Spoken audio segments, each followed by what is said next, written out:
pamangko sa mais. Buong manok, iniiwan naman ko, pinupunta namin, kinakain namin. First naman. Hindi pa kami Kristiyano mga kapatid.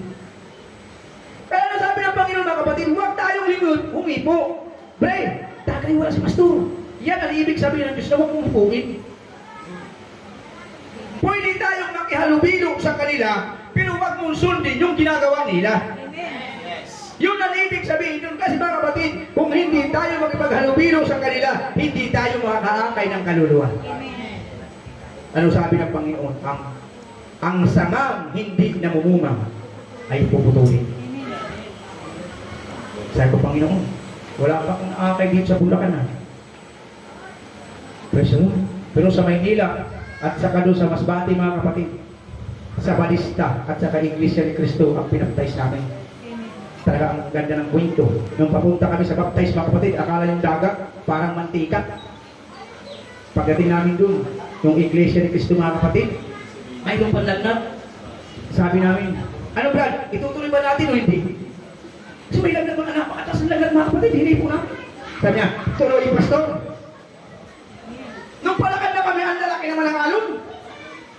Bakit mga kapatid? Ayaw ng demonyo na ang kanyang anak mapunta sa Panginoon. Sabi niya, tuloy pastor. Sige, punta sa dagat. Mga kapatid, hindi pa sa nilulubog sa dagat. Wala na yung alon na malalaki. Bakit? Na ang alon mga kapatid, nandun ang Panginoon sa mga alon. Sa mga problema mo, nandyan ang Panginoon. Hindi mo lang siya pinapansin. Hindi tumatalikod ang Diyos sa atin, tayo ang tumatalikod sa Diyos. Doon ang tagal ko, hindi kita naramdaman. Bakit? Nagsusumamo ka ba sa Panginoon? Ang gusto ng Diyos, makita niya yung kanyang mga anak, hallelujah, na nagsusumamo sa Kanya.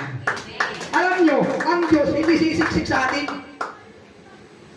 Kahit mawala tayo sa Panginoon, Diyos niya eh. Pero kung tayo ang mawala sa Panginoon, kawawa tayo mga kapatid. Kaya sabi kanina sa San Francisco mga kapatid, hallelujah, 1,000 taon pahihirapan ang makasalanan sa impyerno. 1,000 taon mga kapatid. Sige. Gusto man nila magbago, wala na. Gusto nila magpakamatay, wala na. Kasi wala nang kamatayan.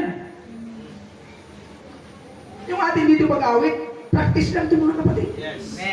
Kapag nandun ka na piling ng Panginoon, 24 oras nagpupuri ka sa ating Panginoon mga kapatid. Dito dapat na dapat tayong tumalon, dapat na dapat tayong umawit.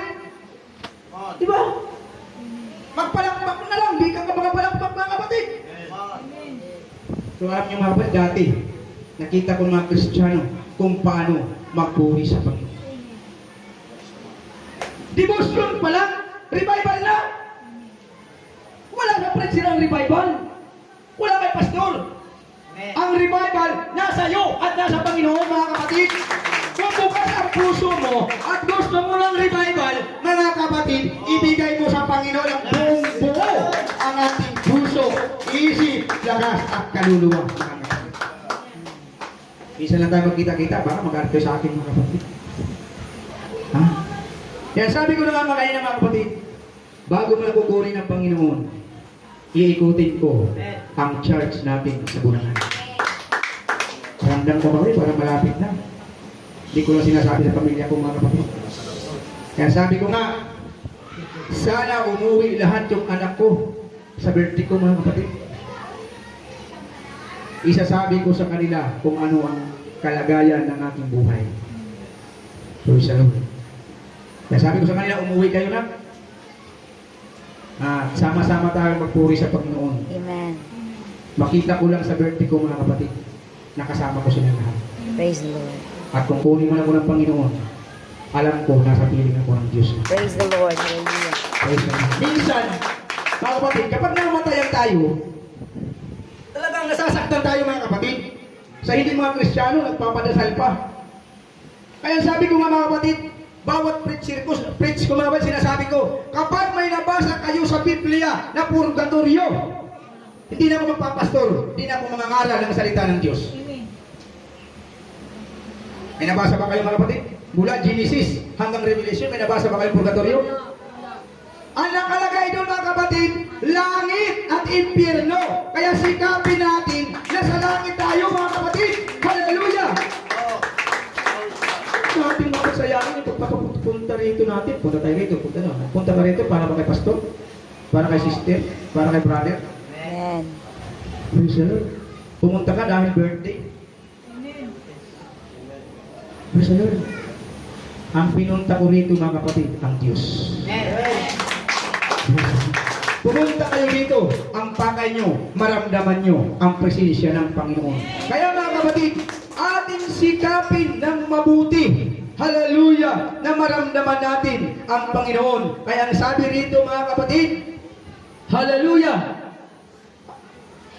Ang sabi rito mga kapatid, 18, last verse ito, 18. Pero malalaman natin yan mga kapatid. Mayroon tayong 1, 2, and 3. Mga kapatid, kung bakit talaga tayo naglilingkod sa Panginoon. Gutom na ba kayo? Saan kayo nagugutom? Sa material na bagay o spiritual na bagay? Spiritual. Praise the Lord. Amen. Ganun mga kapatid. Kailangan gutom palagi tayo sa salita ng Panginoon. Ang tagal naman ni Pastor, ang sarap ng litson. Mahala si Pastor, hindi pwede sa litson. Kaya nga mga kapatid, noong church anniversary nyo, hindi ako umakyat doon. Doon lang ako sa baba. Sabi na ang asawa ko, ba't hindi ako magano'n lang? Sabi ko, dito na lang ako. Ganon din. Wala akong makakain doon. Praise the Lord. Nabusog ako ng salita ng Diyos. Amen. Hindi sa mga material na bagay mga kapatid. Amen. Kasi mga yan mga kapatid, iiwan natin yan. Kailangan natin gutom tayo palagi sa salita ng ating Panginoon. At ang sabi mga kapatid, praise the Lord. Ang sabi ng mga kapatid, di ba? Anak na lalaki at babae, sabi nito mga kapatid, hallelujah. Sabi ng Panginoon, makapangyarihan sa lahat. Siya ang Diyos na makapangyarihan.